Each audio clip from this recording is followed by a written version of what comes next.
आज देश में चर्चा हो रही है बिना भेदभाव के नियम व कानून की, जिस पर आज हम बात करेंगे। नमस्कार, मैं शिव सैनी मिरर पोस्ट के यूट्यूब मंच पर आपका स्वागत है।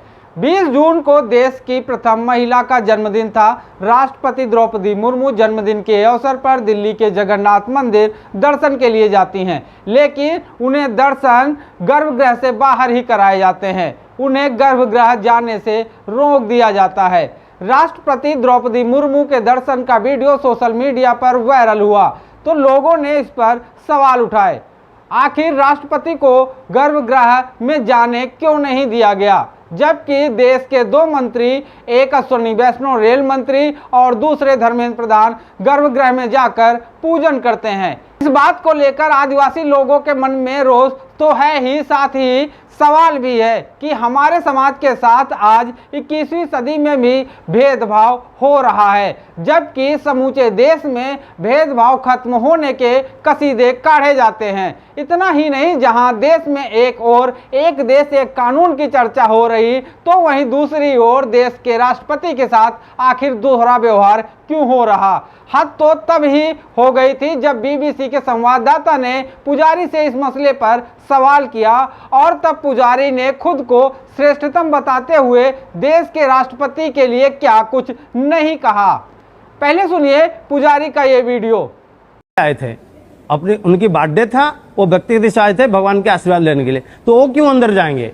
इसलिए वो अंदर नहीं जाए। लेकिन जो भी ट्विटर किया गया अंदर छोड़े नहीं, ये कोई छोड़ने का नहीं, सब लोग जा सकते, लेकिन जिसको हम वर्ण करेंगे वही जाएगा और दूसरा आदमी नहीं जाएगा। कोई जाएगा रथ यात्रा के दिन और दूसरा दिन वही अगर राष्ट्रपति आएंगे ना, उनको भी नहीं छोड़ेंगे।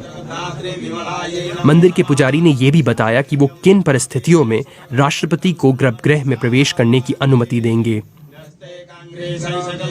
अगर वर्ण करके लाएंगे राष्ट्रपति को, छिरा पहरा कर लिए, झाड़ू कर लिए, तो अंदर जा सकते। अगर ऐसे नहीं वर्ण कर लाएंगे तो बाहर ही रहेंगे।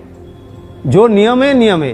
देश के संवैधानिक सर्वोच्च पदाधिकारी के साथ ऐसा व्यवहार तो देश के उन दलित आदिवासियों के साथ कैसा व्यवहार होता होगा जो कानून का तक नहीं जानते।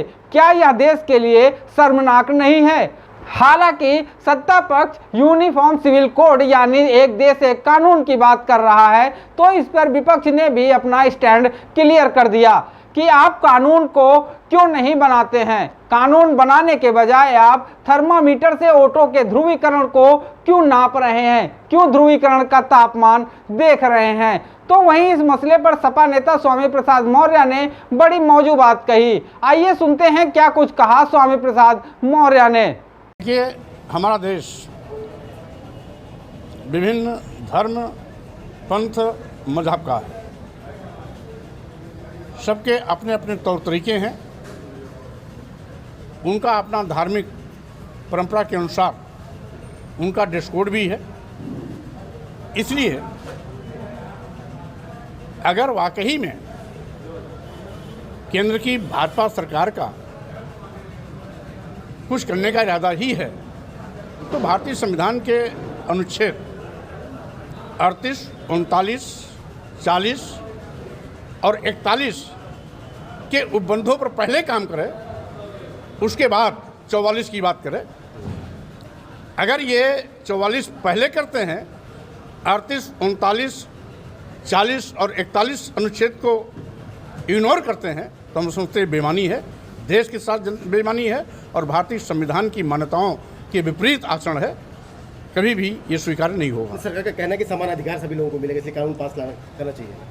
समान अधिकार भारतीय संविधान के तहत दिया गया है। अगर समान अधिकार ही देना चाहें तो पहले अपने धर्म की पोगापंथी को ख़त्म करें। हमारे देश के राष्ट्रपति द्रौपदी मुर्मू जी को मंदिर परिसर में जाने से इसलिए रोक दिया जाता है कि आदिवासी समाज की हैं। वहीं पर रेल मंत्री अश्विनी वैष्णव इसलिए मंदिर परिसर के अंदर गर्भगृह में जाते हैं क्योंकि ऊंची जात के ब्राह्मण समाज के हैं। और साथ ही साथ इसके पहले भी जब हमारे देश के राष्ट्रपति थे महामहिम रामनाथ कोविंद जी, उनको भी इसी जाति अपमान का दंड झेलना पड़ा था। राजस्थान के पुष्कर ब्रह्मा मंदिर में दर्शन करने गए थे, वहाँ के पंडों ने उनको मंदिर के गर्भगृह में जाने से रोक दिया। मजबूर होकर के राष्ट्रपति होते हुए उन्होंने सीढ़ी पर माथा टेक करके वापस लौट आए थे। तो जिस तरीके से अगर उनको वाकई में इस प्रकार का समान आचार संहिता लाना है तो पहले जहां पर जाति अपमान के घोर कड़वे घूंट राष्ट्रपति तक को पीना पड़ता है, पहले वहां सुधार करें। चुनावी मान रहे हैं इसको आप? स्वाभाविक रूप से ये इनका चुनावी एजेंडा है। राष्ट्रपति द्रौपदी मुर्मू के साथ भेदभाव का यह कोई पहला मामला नहीं है, लेकिन फिर भी आपके सामने एक सवाल जरूर पैदा होता होगा। राष्ट्रपति मुर्मू के साथ भेदभाव, बाद में आया पुजारी का बयान।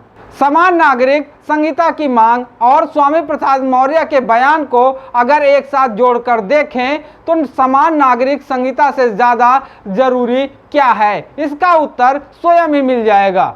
जब एक धर्म में भेद खत्म नहीं कर पा रहे हैं, श्रेष्ठतम का पोंगापन उतार नहीं पा रहे हैं, तो ऐसे में कैसे देश के सामने रखेंगे समान नागरिक संहिता और एक देश एक कानून की नींव को। यूनिफॉर्म सिविल कोड एक मजबूत कानून है। इस मजबूत कानून की नींव अगर भेदभाव और दोगलेपन से सने मिट्टी के भेंट चढ़ गया तो शायद ये देश कभी भी इस भेदभाव और दोगलेपन के लिए माफ नहीं कर पाएगा। आज के लिए सिर्फ इतना ही। मिलेंगे नेक्स्ट वीडियो में किसी और चर्चा या विश्लेषण के साथ। तब तक के लिए राम राम, दुआ सलाम।